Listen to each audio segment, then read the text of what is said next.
Madame, Monsieur, bonsoir, excellente soirée. Merci de nous retrouver sur Canal Algérie pour un nouveau rendez-vous de votre émission, votre espace juridique au nom de la loi.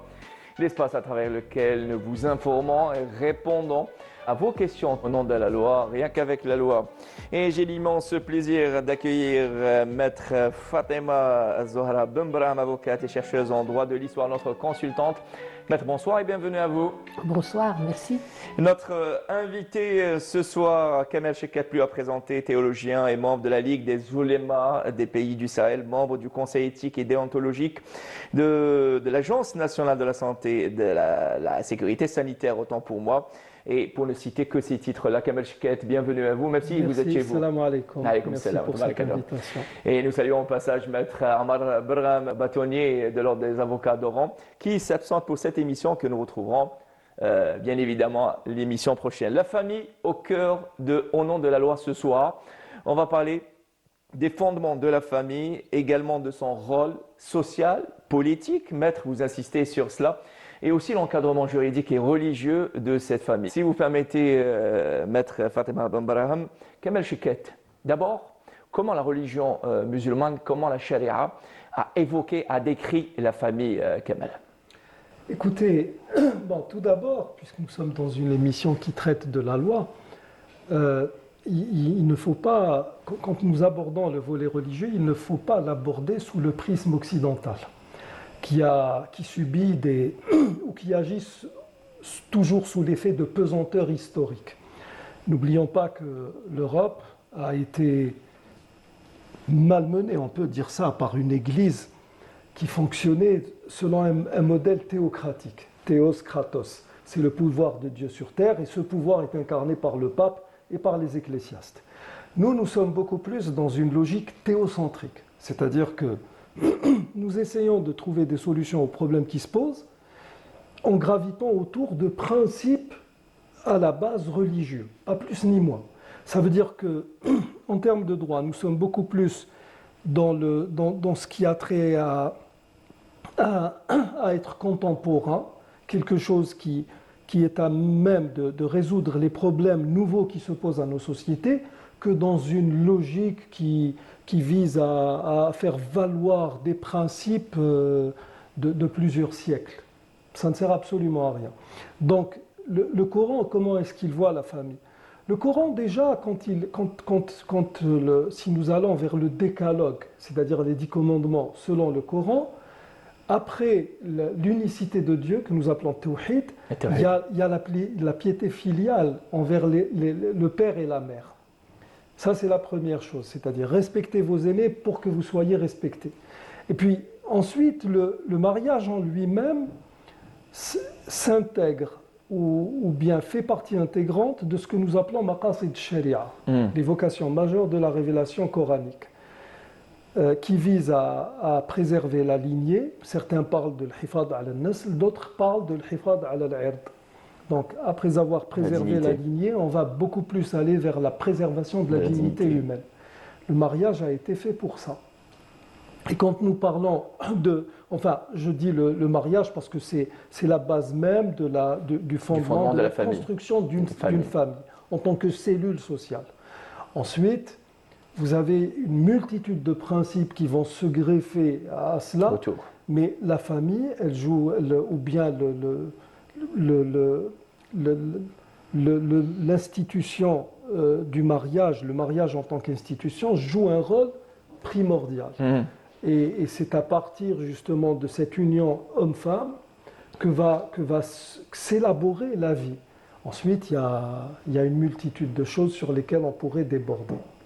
Sur le code de Hammurabi, Maître Fatima Benbraham, qu'on avait évoqué lors de la dernière émission, la famille y figure. Et on peut parler de la sacralité de la famille, Maître Fatima Benbraham. Oui, tout à fait. Quand on revient vers ce code qui est le plus ancien, le code babylonien, quoiqu'il y avait 400 ans avant un autre texte, mais qui n'était pas très performant, il n'était pas très élargi. Mais le code de Hammurabi place en première position la famille. C'est parler de la sacralité de la famille. C'est Hammurabi qui a rédigé ce code, a mis la famille comme élément central de la société, cela veut dire que cette famille a des normes communes, elle a une base commune, mais ce n'est pas tout. À côté de cela, il y a la propriété qui est préservée par la famille. Et je m'explique. Il y a la famille ancestrale, c'est-à-dire la famille qui est composée à la base de plusieurs cellules familiales, n'est-ce pas, qui gravissent après le mariage, la prolifération, n'est-ce pas, des naissances, l'élargissement de la famille pour remonter au sommet de cette pyramide sociale. Justement. Et la famille, c'est une pyramide sociale. Elle a ses règles, elle a sa doctrine, elle a ses éléments constitutifs et elle est un bien commun à tous. En haut de la cellule de la pyramide sociale, nous avons le plus ancien, le plus sage, on l'appelle en Kabylie l'Amrar. Il peut y avoir aussi quelqu'un qui n'est pas très ancien, mais qui est très sage, parce que sa famille a besoin de sagesse, c'est son élément principal. Et donc, ce personnage va faire respecter les règles de la dignité, comme disait Kamel, de l'honorabilité, du lien qui lie les uns et les autres. C'est ce patriarche qui va avoir une tribu ou un arche, et à partir de là, nous allons avoir plusieurs arches, plusieurs tribus qui sont soit alignées, soit créées par la filiation, n'est-ce pas, soit par la parenté, nasab. Donc, la société se compose de plusieurs pyramides sociales. Et si on revient vers l'histoire, par exemple, pour les luttes anticoloniales, vous allez voir que c'est l'Arsh el-Foulani ou l'Arsh el-Foulani, la tribu el-Foulania et la tribu el-Foulania qui mènent un combat contre les colonisateurs. Oui. Mais après, il va y avoir plusieurs tribus, plusieurs arches qui vont se lier pour faire un ensemble de musulmans qui ont le même objectif, la même dignité, la même attente, n'est-ce pas? Aspiration. Donc, la famille, il y a la famille élargie et la famille cellulaire ou alors, comme il l'appelle maintenant, nucléaire. Oui. Je voudrais dire que la famille nucléaire, c'est celle qui va produire des enfants. La famille élargie, c'est celle qui va réunir toutes les familles dans une seule vision, ou plusieurs visions, on peut avoir plusieurs visions, n'est-ce pas, pour évoluer en même temps. Mais n'oublions pas une chose, c'est que la famille n'existe et n'est forte que par sa propriété, que par les biens qu'elle possède. Et donc la notion de famille et de bien sont liées. Et ces deux notions vont plus tard donner naissance à ce qu'on appelle un État. L'État qui va gérer les familles et parfois gérer les biens de cette famille et parfois créer des types de biens qui appartiennent à l'État. Et c'est pour ça que nous allons trouver des biens arches, des biens de Qabaïl, de ceci, de cela. Et il y a d'autres biens que l'État va se préserver, c'est justement le waqf, l'habous, etc. Créer de la richesse. Voilà, c'est une création de la richesse. D'accord. Et là, l'État va avoir un rôle politique sur les familles. Très bien. Maître Fatima Boubraham, avant d'évoquer l'encadrement juridique et aussi la préservation par des textes de loi de la famille d'une manière générale, notamment l'émission de cette famille qui a un rôle très important sur le plan social et, au risque de me répéter, vous insistez sur le rôle politique de cette famille. Revenons vers vous, Kamel Cheket, notre invité ce soir. À votre avis, quelles sont les raisons qui font que la famille cellulaire est en train de disparaître et quels sont les objectifs principaux de cette disparition? Écoutez, nous allons carrément vers une désintégration de la famille cellulaire. En fait, Maître Ben Brahim a cité Hammurabi, ce qui me ferait dire que finalement Hammurabi s'est appuyé sur des connaissances ancestrales qui toutes devraient remonter à des religions monothéistes. Nous, musulmans, quand nous parlons de la succession de prophètes qu'a connue l'humanité, nous parlons d'une seule et même religion, celle voulue par Dieu à toute l'humanité, que nous appelons l'islam.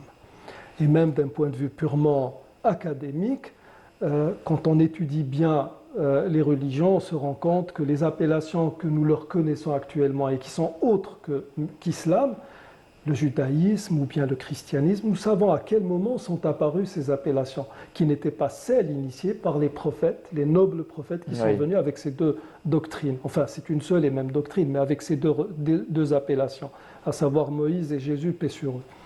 Donc, Hammurabi, ou bien si vous étudiez d'autres textes, avant ou même après, cette notion de la famille fait partie d'un patrimoine humain qui est en symbiose, qui est en harmonie avec la nature humaine, que le Coran appelle fitra, l'innéité, qui est la nature primordiale de l'homme.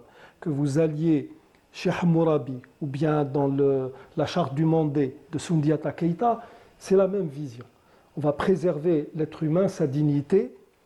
Maître Ben Brahim a parlé de la propriété, et justement, quand on parle des vocations majeures de la révélation coranique, nous avons le hifadu ala al-mal, qui est frappé de sacralité, la préservation des biens matériels, parce que c'est par ces biens que l'homme existe. Vous désintégrez la cellule familiale, vous avez un ascendant sur les foules, c'est-à-dire que vous allez dominer toute la planète si cette planète n'obéit plus au système pyramidal qui a été évoqué par Maître Ben Brahim à l'instant, c'est-à-dire une hiérarchie sociale qui fait que l'on remonte toujours vers une norme établie par un groupe. Généralement, cette norme, elle est toujours, on va dire, maintenue via l'éducation, etc., par une personne douée ou dotée de sagesse. Et à la limite, même quand il y a un bouleversement de l'ordre social, s'il est bon, il réussit, s'il est mauvais, il ne peut pas réussir, parce qu'il y a des garde-fous. Donc, pourquoi veut-on désintégrer la cellule familiale? C'est pour ces raisons-là. Vous avez une poignée de gens qui se sont constitués en lobby, qui veulent avoir la même mise sur tout, même sur les mentalités. Vous savez, quand nous parlons de nos sociétés, qui sont des sociétés liées intrinsèquement à l'islam, ou bien même des sociétés occidentales, qui sont des sociétés aux antipodes de tout ce qui a trait à la religion. En définitive, les gens ont les mêmes sensations. Je me souviens, une fois, j'étais à Paris, je sortais d'une bouche de métro et je me suis retrouvé à courir avec des gens qui se faisaient matraquer par des policiers. Pourquoi? Et à un moment donné, je dis, qu'est-ce qui se passe? On se croirait à l'époque, on disait dans un pays du tiers-monde, parce qu'on pensait que ces pays-là, c'était des pays du droit, du respect du droit humain. Et l'un d'eux me dit, nous sommes contre le mariage pour tous. Et ces gens-là nous envoient des policiers pour nous matraquer. Vous voyez, donc les gens ont les mêmes aspirations. Vivre, donner de la vie, s'enrichir, créer de la richesse. Et tout ceci se fait par le biais d'institutions qui sont telles que le mariage, qui est l'un des appendices de la grande famille, dans sa forme pyramidale. Et puis, c'est un tout. Donc, pourquoi veut-on désintégrer la famille? Juste pour isoler les individus, parce qu'il est plus facile de les bouffer, excusez le terme. J'emploie ce terme, pourquoi? Parce que le prophète sallallahu alayhi wa sallam disait en fait, le loup s'attaque aux brebis esselées. Et Maître, en somme, la famille c'est la vie, et Maître Ben Brahim avait évoqué, comme vous venez de le dire, la décomposition de la pyramide familiale. À la famille, on a accordé tout un code, à l'image de tous les pays qui se respectent. Quel est l'encadrement juridique par ces textes de loi de la famille? Peut-on dire que la famille est bien servie par la loi, j'ai envie de dire? Alors, je vais vous dire tout simplement, tous les pays n'ont pas un code de la famille qui est un code spécifique. Ah, très bien. Il suffit de voir la France, par exemple, ils ont leur code de 1804, et à l'intérieur de ce code civil, ils intègrent une partie qui est le mariage. Et la fois prochaine, si on doit aborder la question du mariage, vous allez voir les scandales du mariage dans le droit français, et vous allez voir la souplesse du mariage et l'honorabilité du mariage dans le droit musulman. Voilà. Mais avant d'aller vers les grands principes du droit de la famille, je voudrais revenir sur un point extrêmement important. Il ne faut pas oublier qu'il y a quelques années simplement, il y avait deux blocs. Le bloc communiste et le bloc impérialiste. Donc, soutenus tous les deux par des politiques différentes. Oui. Et c'était une véritable guerre pour la richesse. Oui.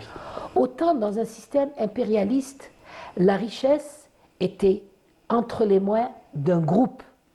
Et c'est pourquoi ce groupe, les Rothschild et tout ça, ne se marient qu'entre eux pour monopoliser la richesse et donc asseoir leur pouvoir sur le reste du monde.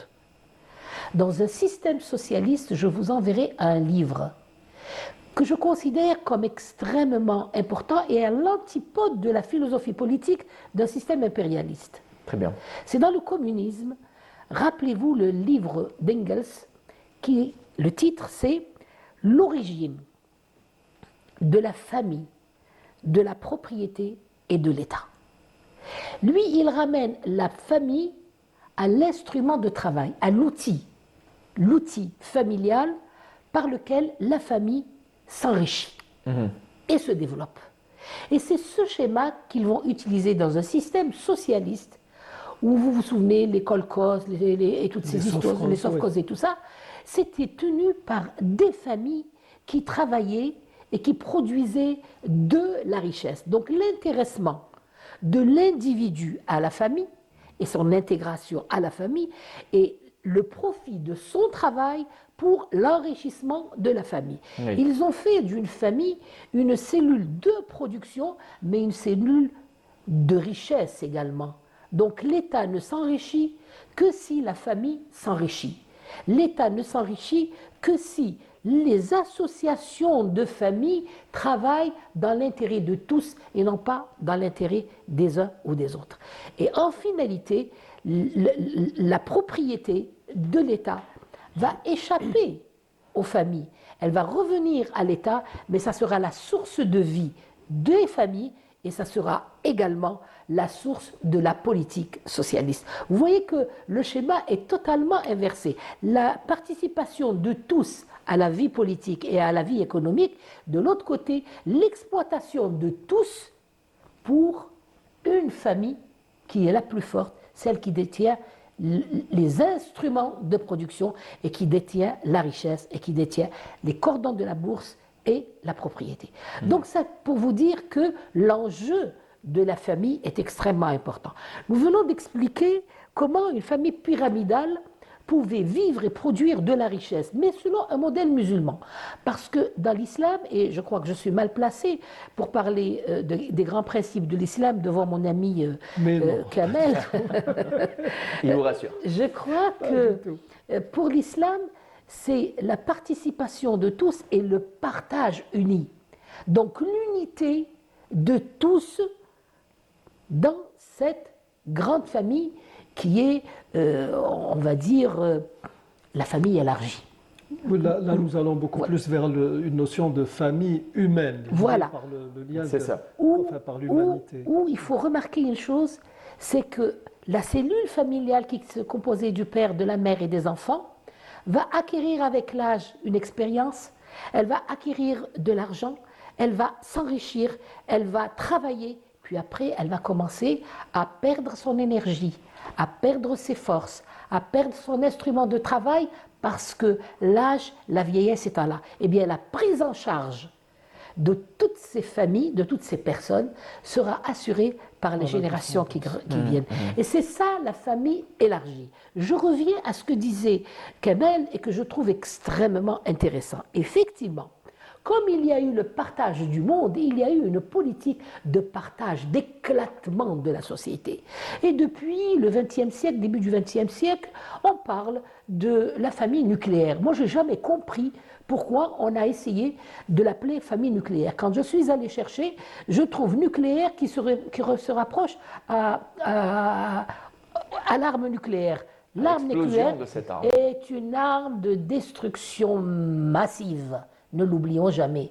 Est-ce que c'est pas par analogie qu'ils ont essayé d'appeler cette famille nucléaire pour nous faire comprendre ou nous laisser entendre qu'il est temps de faire exploser cette pyramide sociale, de faire des individus linéaires et non pas une politique pyramidale horizontale. Oui. Et là, la famille, qu'est-ce que ça devient? Ça devient un instrument entre les mains des politiques. Oui. Ça devient un noyau qu'on peut manipuler comme on veut. Maintenant, nous avons des mariages gays, des mariages ceci. Tout ça, c'est contraire à nos règles islamiques et nous lutterons pour ne pas laisser ces modèles nous envahir. Il y a des mécanismes pour protéger cette société, mais c'est un travail de longue haleine. On revient à la sacralité de la famille vis-à-vis l'islam. Maître Kamel, oui, il est quelque part avocat de cette religion. Kamel Chka, théologien, et aussi membre de la Ligue des oulémas des pays du Sahel, membre du Conseil éthique et déontologique de l'Agence nationale de la sécurité sanitaire. Le verset 24 de la sourate Al-Isra, وَقَضَى رَبُّكَ أَلَّا تَعْبُدُوا إِلَّا إِيَّاهُ وَبِالْوَالِدَيْنِ إِحْسَانًا. Sadr al-Azim. Vous voyez, cette religion qui respecte ces parents-là, c'est la base même de la famille. C'est très important qu'il y ait un respect entre les membres de cette famille. Et tout est basé sur le respect pour que la famille puisse assurer ses missions. Écoutez, comme je le disais à l'instant, nous sommes dans un commandement divin qui fait partie des 10 principaux, des 10 premiers commandements. Nous retrouvons dans Al-Imran les 10 commandements alignés. Ils ressemblent beaucoup aux 10 commandements bibliques, ils ressemblent beaucoup aux 10 commandements tels qu'on va s'en inspirer ou les puiser du code de Hammurabi et de certains codes qui ont précédé les 3 religions monothéistes. Faire preuve de piété filiale, l'ihsan, ce qu'on appelle birrul walidain, va vous mettre dans une gymnastique qui va vous faire comprendre l'intérêt de cette piété filiale en ce qui vous concerne. Ça veut dire que vous allez prendre conscience que dans la vie en tant que loi immuable, il y a une période de jeunesse, une période de vigueur que vous atteignez vers la quarantaine, ensuite il y a le déclin, que vous le vouliez ou non. Et durant ce déclin, vous allez avoir besoin d'autrui, essentiellement de votre progéniture, le furu', vos enfants et les enfants de vos enfants.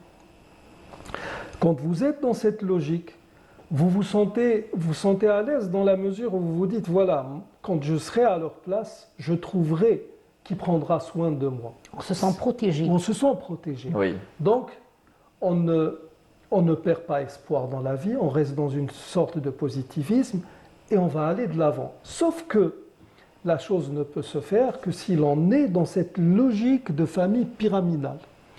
Maître Ben Brahim vient de citer les deux pôles qui ont gouverné le monde jusqu'à 1980, avec la chute du mur de Berlin. Vous aviez le bloc occidental, libéral, et j'en passe, et puis le bloc socialiste. Sauf que ce que beaucoup de gens ne savent pas, c'est que les deux ont toujours travaillé de concert derrière la conscience collective, c'est-à-dire que chaque pôle travaillait pour l'autre. D'ailleurs, beaucoup actuellement le disent sans retenue. Le socialisme a été créé par les capitalistes. Pourquoi ? Parce qu'il fallait une politique pour faire une sorte de balance. De contrepoids. Et le problème, c'est que c'est vrai qu'à un moment donné, le socialisme est allé vers l'arche en quelque sorte, les sophros, l'unification. Et oui, il est resté maître du capital. Dans la logique musulmane, non, la propriété, elle appartient à celui qui l'a créée. Vous avez une terre morte, quelqu'un vient, il la revivifie, elle lui appartient. C'est un principe logique. Eux, qu'est-ce qu'ils ont fait ? Ils sont allés quelque peu vers ce qu'a produit le capitalisme. Parce que après Engels et l'origine, vous avez par exemple Auguste Bebel qui vient et qui réfléchit comme les Rothschild. Les Rothschild, Et les Rockefeller, ils se sont dit, voilà, la femme, elle est en surnombre par rapport au mari, à l'homme. Si on arrive à toucher le porte-monnaie de la femme, on va s'enrichir. Ils ont créé le féminisme. Avec Edward Bernays, ils ont créé ce qu'ils ont appelé à l'époque les torches de la liberté. Ils ont ramené des New-Yorkaises qui ont fumé en public devant tout le monde. C'était un signe d'émancipation. Pour casser les mœurs. Oui, mais alors qu'il n'y a aucune émancipation là-dedans. Au contraire, vous êtes en train de corrompre la santé même de la femme. Ensuite, ils ont créé le féminisme. La femme, elle va consommer plus. Elle va donc générer des profits pour ceux qui sont dans l'industrie. Auguste Bebel, il va réfléchir, il va dire, voilà, la guerre, elle nous a anéantis. Il y a beaucoup de pertes humaines. Bon, ce qu'on appelle guerre mondiale, moi je l'appelle la guerre européenne. Hein. Il y a jamais ça eu les de guerre. concerne. C'est eux qui vous êtes battus entre vous comme chien et chat. Nous n'avons aucun problème là-dedans. Et donc, il a écrit La femme et le socialisme. On a commencé, oui, la femme, il faut qu'elle sorte, il faut qu'elle travaille parce qu'on avait besoin d'aide dans les usines. À la limite, ça n'est pas mauvais. Elle a remplacé les hommes pendant Mais la elle guerre a mondiale. remplacé les hommes et elle a été toujours sous-payée. Elle recevait la moitié du salaire d'un homme. Ouais, C'est toujours le cas. Hein. Oui. Il y a toujours une différence de salaire. Dans un pays arriéré, entre guillemets, sclérosé, comme le disent les Européens, Oui. la femme, elle a le même salaire. Ouais, salaire, Nous sommes logiques, nous sommes, on va dire, plus justes, Plus respectueux de la femme. Parce femme. que jusqu'à présent, Et elle a 20% donc, On a toujours respecté de la moins. femme, je dirais, Oui. plus juste. Et donc, le problème est là, c'est que la femme est un enjeu. Et dans cette cellule familiale que l'on veut désintégrer, la première cible ou la cible de choix, c'est la femme, c'est pas l'homme. Vous touchez à la femme, vous désintégrez tout. C'est pour ça que le messager de Dieu, alayhi salatu wassalam, disait Man awla an-nasi bi suhbati, qui est le plus méritant quant à ma compagnie. Ta mère, c'est uniquement la 4e fois qu'il dit ton père. Quand il y a quand la vie se génère, Dieu, même si à la base il naît plus de garçons que de filles, 105%, c'est pour ça que Dieu a dit il n'en demeure pas moins que dans le parcours, le cheminement même de la vie, les hommes disparaissent plus tôt que les femmes, et c'est les femmes qui sont en surnombre. Pourquoi ? Parce que c'est par cette femme que la vie se fait, qu'on le veuille ou non. Magnifique. Ceci ne veut pas dire que l'homme joue un rôle, ou le mâle joue un rôle secondaire, mais il est en termes de production de l'humanité, qui elle-même va produire de la richesse, le rôle de la femme a toujours été plus important. Donc, nous ne sommes pas contre le fait qu'il y ait des femmes qui investissent l'industrie, le monde du travail, etc. Mais de quelle manière ?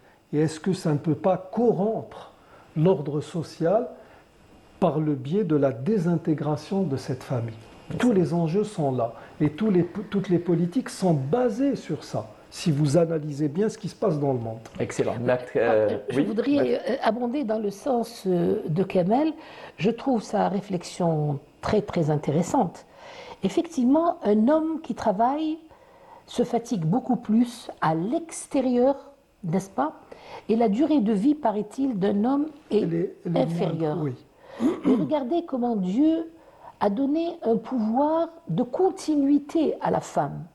Eh bien, quand le mari disparaît, c'est la femme qui maintient la société dans l'honneur, dans la dignité, dans l'amour de Dieu et dans l'amour du travail et donc de la production. Donc cette femme a un rôle extrêmement important. Et jusqu'à présent, quand on me dit quel est le rôle d'une femme à la maison, je dis mais c'est un premier ministre. Elle est ministre de l'Éducation. Elle assure 16 fonctions. Exactement. C'est important parce que le père ne fait pas ça. C'est la mère. C'est ça la division des tâches d'une famille pour rester dans une cohésion respectable et je dirais religieuse, n'est-ce pas ? Et c'est les enfants, Oui, vous avez raison. les enfants qui viennent par la suite pour reprendre la place du père, mais pour également protéger cette mère qui leur a tout donné. Ils viennent aujourd'hui, c'est à eux de les donner. Vous avez vu ce qui se passe actuellement en Europe. Et là, nos amis en Europe devraient peut-être se bouger parce que c'est très dangereux. On enlève les fortunes par l'abus de faiblesse aux personnes âgées. Et après, on les jette dans des hospices. Et après, de temps en temps, on dit « Ah, tel hospice a pris feu ». Moi, je dis c'est un acte criminel. Ce n'est pas un acte régulier. Parce qu'on met toutes ces personnes âgées dans un foyer et on les tue. Reprenons 2019, avec le Covid. Quelles ont été les personnes qui ont été le plus atteintes? C'est les EHPAD, voilà, les maisons de c'est les vieillesse. personnes âgées qui ont été le plus... Et la société s'est débarrassée de ces personnes parce qu'il y a des charges importantes. Donc, vous voyez, l'idée Encore une fois, précisons, maître, malicieuse... et la société occidentale qui s'est débarrassée. Oui, voilà, c'est la société pernicieuse, c'est les politiques pernicieux, les véreux qui réfléchissent à long terme, qui utilisent ce genre de politique pour éliminer les plus âgés et avoir les plus jeunes pour l'exploitation. J'ai un hadith que j'adore, donc c'est une recommandation, n'est-ce pas, du prophète à tout musulman qui se respecte, c'est le fait de dire que le paradis est sous les pieds des mères. Regardez la grandeur que donne l'islam à cette femme, mais pas seulement femme, à cette mère. Il précise. C'est membre de la famille, important de la famille. Il précise, c'est la mère. Merci encore une fois de nous retrouver sur Canal Algérie pour votre nouvel espace juridique au nom de la loi, la famille, au cœur de cette nouvelle émission. Je suis toujours en compagnie de Maître Fatima Ben Barham, avocate et chercheuse en droit de l'histoire. Notre invité ce soir, Kamel Chekka, théologien, membre de la Ligue des oulémas des pays du Sahel, membre du Conseil éthique et déontologique de l'Agence nationale de la sécurité sanitaire, pour ne citer que ces titres-là, tout comme Maître Fatima Ben Barham. Et nous saluons au passage Maître Amar Barham, bâtonnier de l'ordre des avocats d'Oran, qui s'absente exceptionnellement cette fois-ci. Cette deuxième partie sera réservée, j'ai envie de dire, à l'aspect pratique de la famille. On avait dit que tout est basé sur le respect entre les membres de la famille. C'est l'essence même de la société, la famille. C'est le père, la mère, les enfants, aussi la famille, c'est aussi les oncles paternels, maternels, les tantes paternelles, maternelles. Aujourd'hui, avec ces affaires, malheureusement, qui défraient la chronique, vous l'avez certainement suivi sur les écrans de la télévision algérienne ou encore sur les réseaux sociaux, ces jeunes, malheureusement, qui deviennent agresseurs dont sont victimes certains citoyens et citoyennes, même s'il y a un accompagnement judiciaire, sécuritaire, etc. Mais malheureusement, on évoque un sujet très important, c'est l'absence de la famille. La famille qui est démissionnaire, pas toute la famille, mais plusieurs malheureusement. Quels sont, on va dire, les facteurs, Kamel Chekka, qui font que la famille aujourd'hui n'est plus la famille qu'on avait connue autrefois? Écoutez, c'est parce qu'elle est maintenue sous pression par le principe de consommation. Avant peut-être, le cogito, c'était « je pense, donc je suis ». Maintenant, je consomme, donc je suis. Et beaucoup de parents, malheureusement, pensent que du fait qu'ils aient donné ou fait en sorte que leurs enfants aient une bonne alimentation, de beaux vêtements, etc., ça veut dire c'est bon, ils ont fait leur devoir. Et à plusieurs reprises, puisque vous avez évoqué tous ces jeunes délinquants, ou cette délinquance juvénile qui prend de l'ampleur, beaucoup de parents vous disent « mais où est-ce qu'on a failli ?» Vous avez failli dans la mesure où vous avez peut-être par moment acheté à votre enfant un smartphone à plus de 100 000 dinars. Vous avez fait plaisir à votre enfant, mais vous avez placé entre ses mains une bombe à retardement, tout simplement. Et là, attention, cette manière de voir n'est pas du tout obsolète, parce que certains pourraient vous dire, oui, non mais attends, il est rétrograde, ou bien même Maître Ben Barham, quand elle vous parle de la famille, elle est rétrograde, la famille, les choses ont évolué. Non. Nous devons rester sur le plan pratique et puis dans le choix même de nos politiques, il faut être pragmatique.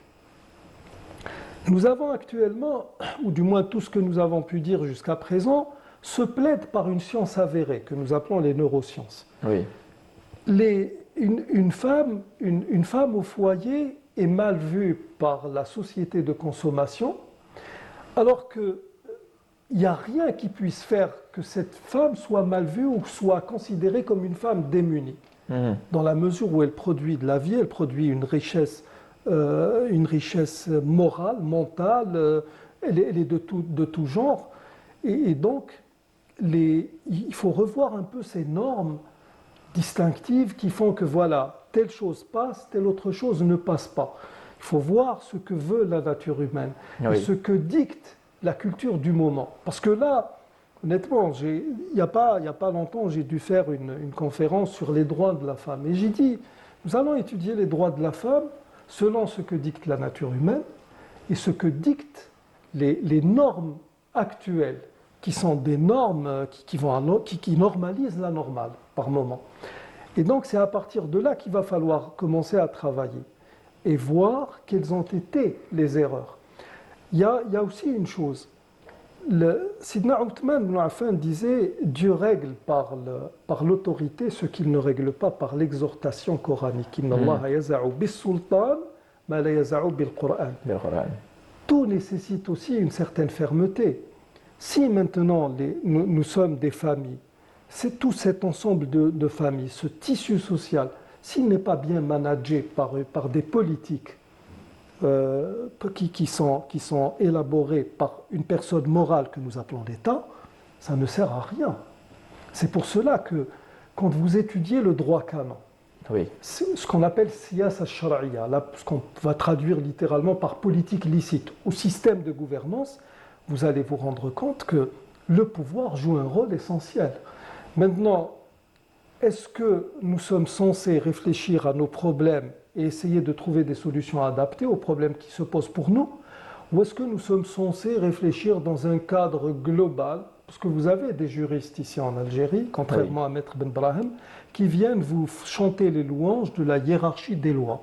Comme quoi, oui, toi tu es algérien, mais à l'ONU, voilà ce qui a été décrété, donc ça passe sur ce que toi tu veux comme loi. Et non, il y a un minimum de bon sens qui fait que voilà, nous sommes algériens, nous vivons dans un pays qui s'appelle l'Algérie. Pour cette Algérie, quelle société voulons-nous et comment régler nos problèmes? Qu'est-ce qu'il faudrait faire pour redonner à la famille? Il n'y a pas que la famille, hein. Il y a beaucoup de gens me disent, oui, attends, mais dans vos mosquées, pourquoi les imams ne parlent pas? Ça ne suffit pas. Il y a un travail de concert qui se fait au niveau de la famille, au niveau de l'école et au niveau de la mosquée. Si vous avez une absence de l'une de ces trois composantes, ça ne marche plus. C'est comme ça. C'est un travail complémentaire. Absolument. Oui. Donc il y a énormément de choses à faire. Et puis, donner la primauté au sens de l'humain plutôt qu'à l'aspect matériel et surtout à cette culture du tube digestif. Kamal Chouket, Maître Fatima Ben Brahim. Oui. Alors, moi, j'ai une vision qui va dans le sens de Kamel, mais peut-être elle est basée sur le vécu de tous les jours que je vis, justement, avec cette jeunesse. La politique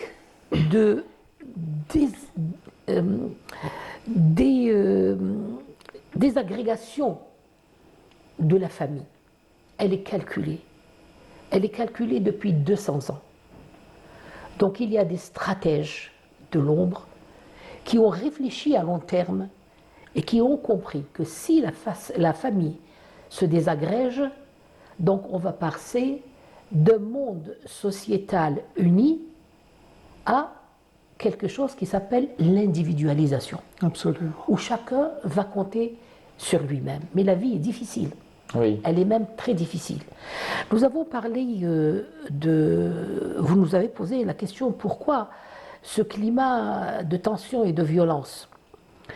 Moi, je pense qu'il y a un lien entre la désintégration ou désagrégation de la société pyramidale, l'individualisation du citoyen, et à côté de tout cela, on va se rendre compte que lorsqu'on n'a pas l'aide souhaitée et qu'on a perdu l'aide de la famille, on va descendre aux enfers et on va vivre la paupérisation. C'est-à-dire, les gens vont devenir très pauvres. Et vous savez que la pauvreté, elle a fait sortir de l'ombre des génies, n'est-ce pas? Mais elle a également plongé dans le désarroi d'autres personnes. Et là, la femme, on va la revoir revenir sur l'échiquier. Il y a un vieux proverbe algérois, moi je l'ai toujours entendu chez moi. يقول لك الخدمة في اليدين كالورد على الخدين. يعني travailler n'est pas un déshonneur. Il y a quelques années, la femme ne sortait pas, ne travaillait pas. C'était l'homme qui ramenait le couffin tous les jours. C'était l'homme qui peinait. Elle s'occupait essentiellement des travaux de la maison.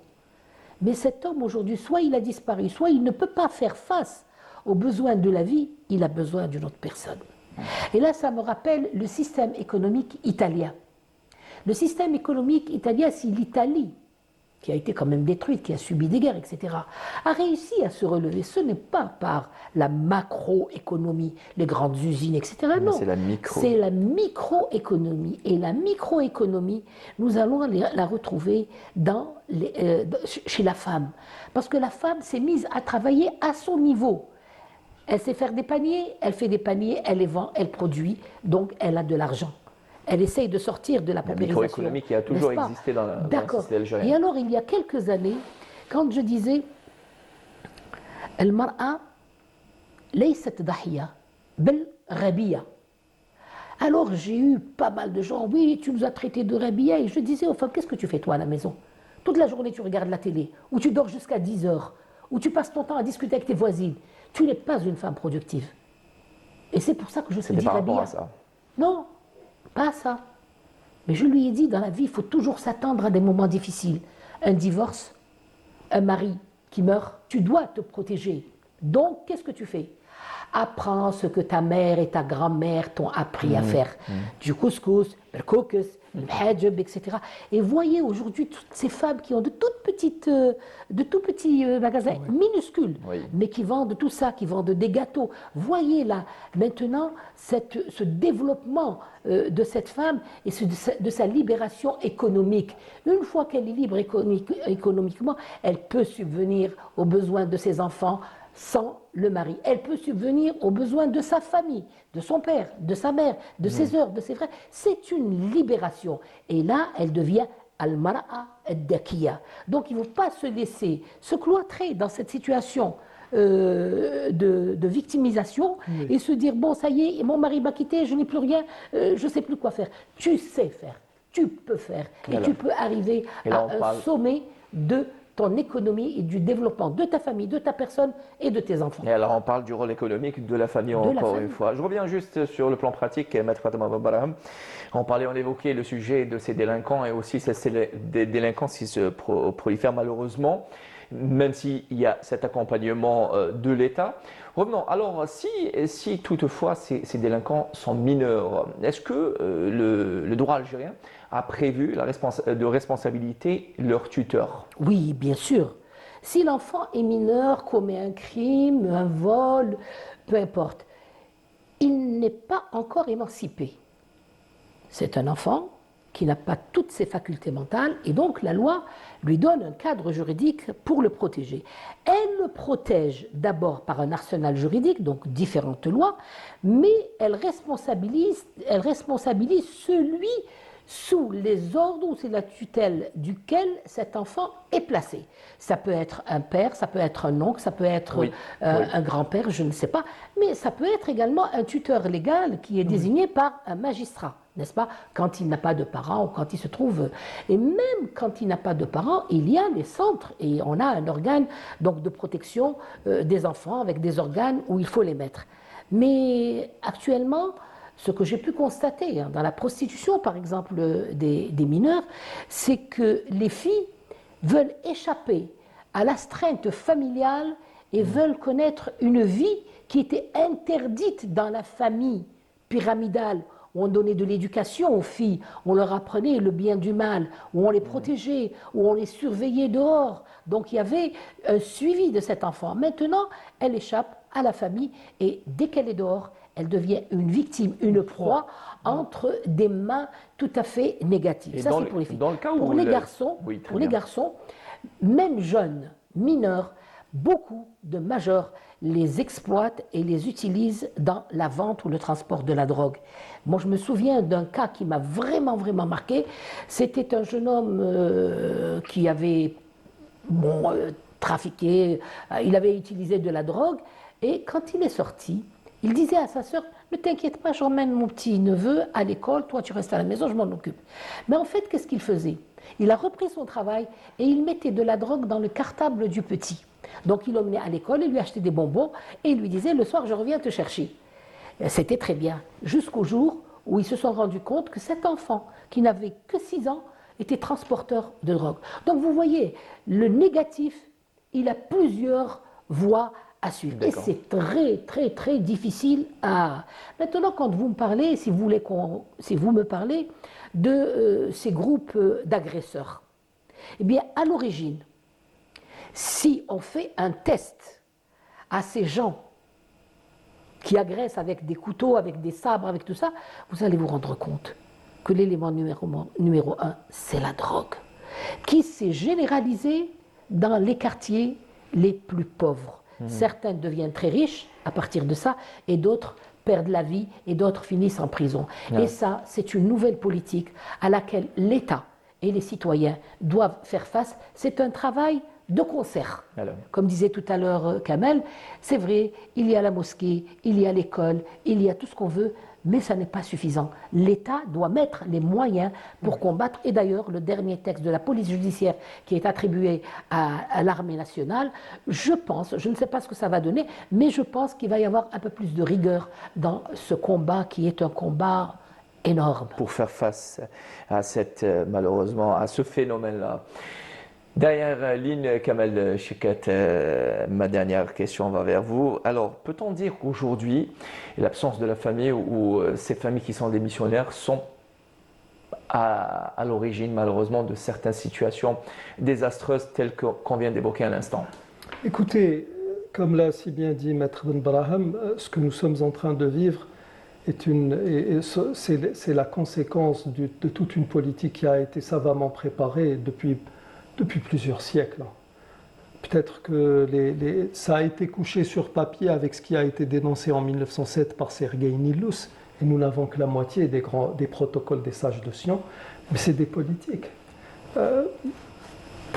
Je le dis pour avoir vécu un certain nombre d'expériences dans le domaine de la lutte contre le radicalisme et l'extrémisme violent, que tout ce que nous vivons comme violence, ça a été produit, mais ça obéit à des schémas, des modus operandi qui ont été, comme je viens de le dire, savamment préparés. Maintenant, actuellement, il faut se rendre compte de l'ampleur de la machination qui se trame contre une société comme notre société algérienne. Beaucoup de gens, j'invite les gens à aller s'informer, se documenter sur ce qui a été baptisé la guerre de l'opium. Oui. Une guerre qui a été organisée par les Britanniques pour des raisons purement pécuniaires. Il y avait du business derrière, c'était une affaire de gros sous, contre la société chinoise. Quand vous savez actuellement que nous ne parlons pas des psychotropes, etc., pour ne parler que du cannabis. Quand vous savez que le cannabis, qu'il y a un cannabis, une forme en circulation qui est une forme hybride qui a été fabriquée dans des laboratoires en Hollande. Pourquoi? Pour inonder le marché algérien et faire en sorte qu'il n'y a plus de drogue douce. Vous prenez ce qui est censé être une drogue douce, mais il va falloir vous soigner à la méthadone. Comment soignerait quelqu'un qui a été addict aux drogues dures? Le Subutex maintenant, Oui, justement. il y a énormément de choses. Donc tout le problème est là. Nous devons revoir un peu sur quel modèle devraient fonctionner nos institutions éducatives. Je parle de l'école, de la mosquée et de la famille. Ensuite, donner certaines priorités. Par exemple, parce que la femme, vous venez de citer les femmes qui vendent du couscous, etc. Ça, c'est toutes les femmes peuvent faire ça. Tout à fait. Mais avant, on enseignait, on apprenait à la femme, etc. C'était des métiers. Rasoul sallallahu alayhi wa sallam, On ne mariait pas Sayyida- les filles avant d'avoir connu tout ça. Sayyida Aïcha radiallahu anha disait كانت زينب أطولنا يدا. C'était celle qui était la plus riche, la mieux nantie. Pourquoi? Elle tannait du cuir, elle faisait de la maroquinerie, elle vendait ses produits, et ce qu'elle gagnait, c'était son dû, pas celui du messager de Dieu, alayhi salam. Alayhi C'est salam. lui qui assurait les besoins de la famille, parce que c'était un homme, rajul. C'est ça. Donc il faut revoir ça. Actuellement, nous sommes dans une déformation aussi de la famille. Il y a des gens, moi je connais des gens qui avant de se marier, ben voilà, quel est le meilleur parti? Celle-là, elle a un salaire à 150 000 par mois. Oui, les calculs. Non, l'autre, elle est meilleure, elle a 200 000. Celle-là, elle a une voiture et un logement. Et attends, il faut revoir tout ça. Donc, il y a un travail, il y a une Il y a certaines réflexion. personnes vont dire aussi, la religion nous dit, les maliha aussi. Oui, mais C'est autre chose, hein. Le problème, c'est que... Oui, c'est ça. L'indépendance, Le problème- ça c'est l'indépendance Le économique de problème, la c'est femme. oui, le problème, c'est que la religion a dit, le prophète sallallahu alayhi wa sallam a dit, Fadfar bidati din et Dati din. yadak. Prends celle qui a de la religion. Nous sommes beaucoup plus tunkahul mar'atu li arba' qalu li jamaliha wa jamaliha wa maliha wa maliha. C'est grave.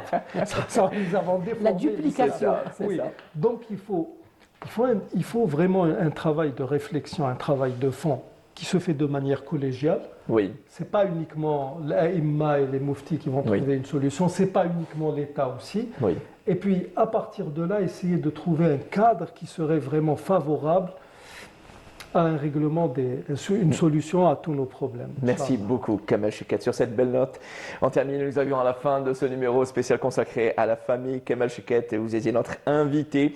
Je rappelle que vous êtes théologien, membre de la Ligue des oulémas des pays du Sahel et également membre du Conseil éthique et déontologique de l'Agence nationale de la sécurité sanitaire et à la tête de l'émission L'équation religieuse sur Canal Algérie. Maître Fatima Ben Brahim, vous êtes notre consultante avocate et chercheuse en droit de l'histoire. Merci beaucoup. Je vous en prie. C'était houleux, j'ai envie de dire, car la famille, c'est un thème sur lequel on peut produire plusieurs émissions et peut-être qu'on évoquera plus tard. Merci à vous, encore une fois, merci à vous tous et toutes, chers téléspectateurs et téléspectatrices. On insiste, et je rappelle qu'aussi l'islam était pour la femme qui travaille et l'émancipation avant même tous ces textes de loi. Et en attendant de vous retrouver très vite en présence de Maître Omar Barham, bâtonnier de l'Ordre des avocats d'Oran et notre consultant, j'aurai le plaisir de vous retrouver d'ici 2 semaines. En attendant, prenez soin de vous, surtout des personnes qui vous aiment, et aussi on reste en contact à travers nos pages sur les réseaux sociaux qui s'affichent sur vos écrans. Bonsoir.